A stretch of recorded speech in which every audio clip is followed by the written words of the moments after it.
Hi guys, it's CT Johnson, the funding doctor here.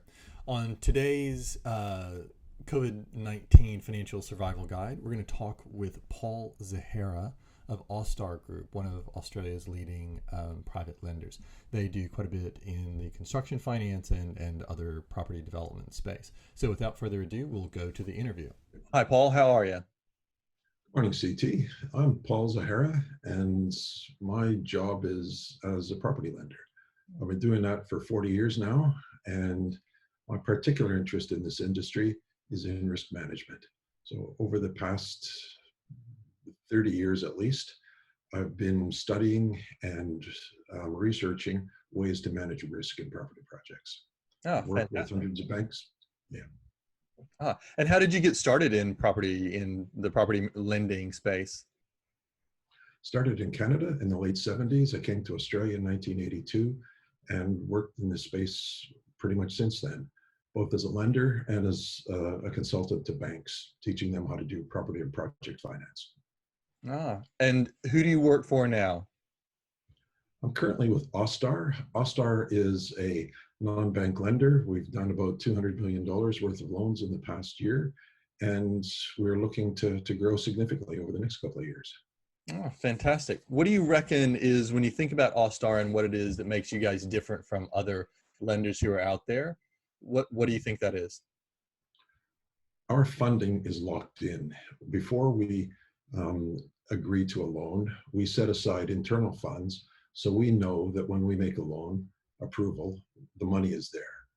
So being reliable is one of the key factors for being a property lender.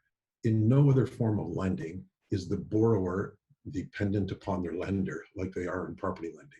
So we work very hard to make sure that we're there, we're reliable, and we always do what we say we're going to do. Fantastic. And so tell me a little bit about COVID-19 and how that has impacted your business. One of the things that I see is that, I talk with a lot of lenders out there, and it's a wide range of responses that you've got. You've got some guys who have just completely bailed out of the market. They just said it's too scary and we don't want to do it. There are others who have said this is a great market opportunity and, we're doubling down. We want to use this as an opportunity to take market share from others. So tell me how it is that you guys are thinking about it. We're somewhere in the middle. We're going to continue to do business. We're going to be careful and make sure that we don't take on panics. But there's a lot of good deals out there, and we're going to continue to do good deals. Fantastic. And has it changed the way you guys do business at all? Has it lengthened your due diligence process or changed the type of deals you do? We have a very clear and comprehensive risk management framework that we use. So we're not changing away from that risk management framework, but we're probably doing a little bit more due diligence and probably paying a little bit more attention to builders. One of the classic things that happens in any downturn is that builders get caught in cash flow squeezes. We want to make sure that the builders who are standing behind projects have the ability to complete them. That's an interesting topic to discuss a little bit more, because your background is in risk management. So give me a little bit of a flavor of that. How do you see that playing out in the current environment? Anytime that there's a crisis or a downturn, cash becomes king. So one of the things that developers need to look at is their cash flows. So there's going to be additional costs and there's going to be delays as a result of the virus. So developers need to pay special attention to their cash flows. Now, we see lots of developers who can tell you to the tiniest little detail what their latest sales are, but don't have any idea about their cash flow. This is one of those times when developers need to turn their attention to minutely understanding exactly what their future cash flows are. If you do that in-house, great. If you don't do it, then you need to get some help. Get an accountant in, get a financial controller, work with somebody who can help you to get your cash flow forecasts into order. Now, if your cash flows show that you're going to be running short, now's the time to do something about it.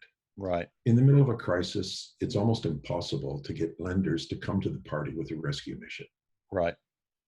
One of the classic mistakes that we see is that people spend a lot of time racing around trying to find the cheapest form of loan extension So they'll ask for additional time, they'll ask for additional money on the basis, oh, just a little bit more LVR isn't going to hurt anybody. Well, a lot of lenders are spooked at the moment, as you said earlier. So a rescue mission isn't going to happen. The thing to do today is, if you have problems, get out there and find some equity. There's plenty of equity investors who have an interest in getting involved in good quality projects. That's the best way for a developer to make sure that he doesn't lose what he's already got. I have to say, I really echo that point. That's exactly the kind of feedback that I have gotten as well.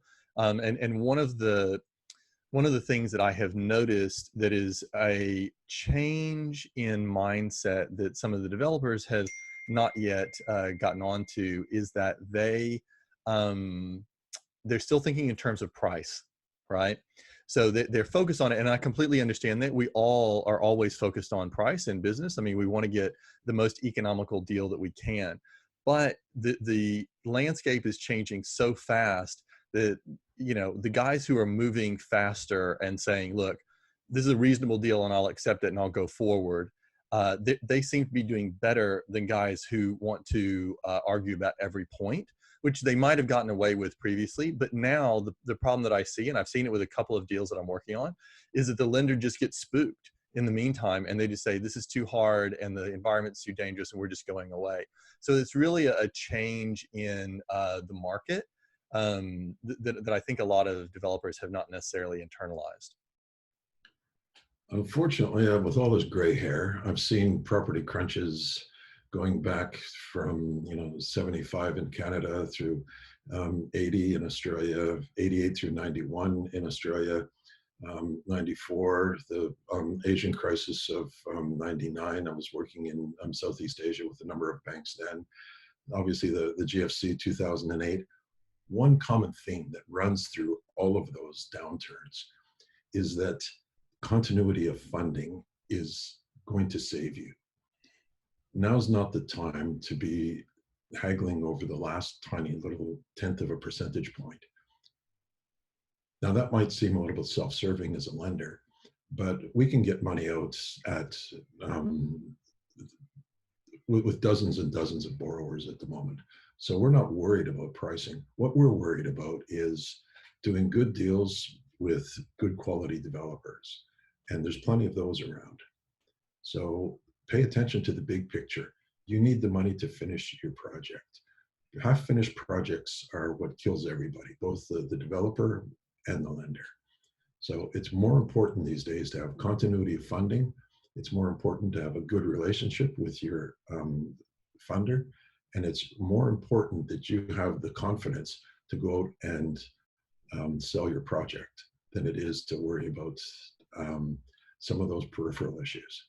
Yeah. It's not only price that people worry about, it's small clauses in the documentation and those kinds of things. For the most part, the reputable lenders use the same sets of lawyers, and the documentation is pretty similar across the board. So tell me, if I bring you a deal, what is the what makes it easiest for you to say yes? If I'm talking to a developer who says, hey, I've got a good site and I've got a good project and I want to get that funded, and I say, you know, Austar is a great option for that, what makes it easy for you to say yes to that deal? Like I said, we have an established framework. The framework has 4 major elements to it. The first one is the borrower. So we want to understand who you are, what you've done, and most importantly, what your cash flow position is. The second element is the market. We take a look and see what is it that your product is aimed at, or what market your product is aimed at, and what's the supply and demand situation there. We look at the location of your projects, and we look at the value that's created there. So we're looking at things like linkages and amenities and those kinds of things. The third element is the project itself. How are you going to deliver it?